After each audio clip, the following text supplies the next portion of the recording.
15,50,000 টাকা আপনাকে দেয়া হলো। ঠিক আছে, জেলে বসে টাকা নিচ্ছেন জীবনকৃষ্ণ। অডিও ফাঁস শুভেন্দুর। জেলে বসে চাকরি বিক্রি করছেন মুর্শিদাবাদের বরঞ্চার বিধায়ক জীবনকৃষ্ণ সাহা।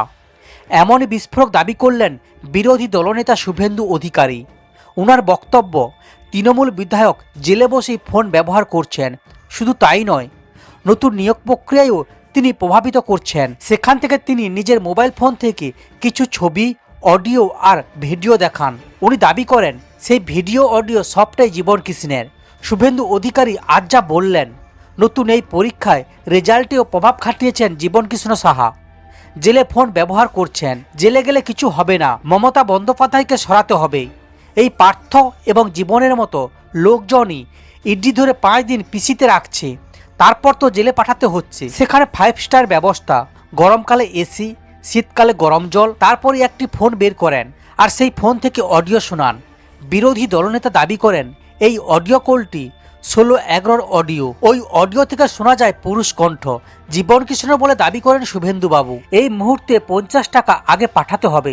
নারী কণ্ঠ, হ্যাঁ স্যার, টাকা চলে এসেছে, আমি পাঠাচ্ছি। স্যার, 15,50,000 আপনাকে দেওয়া হলো। ফোন কেটে যায়। আরও একটি অডিও শোনান শুভেন্দু অধিকারী। আপনি কবে ফিরবেন স্যার?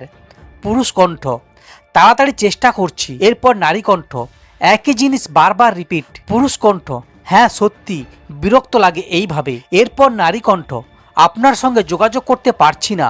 পীযূষকান্তি বাবুর সঙ্গে যোগাযোগ করে সবশেষে আপনার সঙ্গে কথা বলতে পারছি। তারপর পুরুষ কণ্ঠ বলে, তাড়াতাড়ি চেষ্টা করছি বেরোনোর।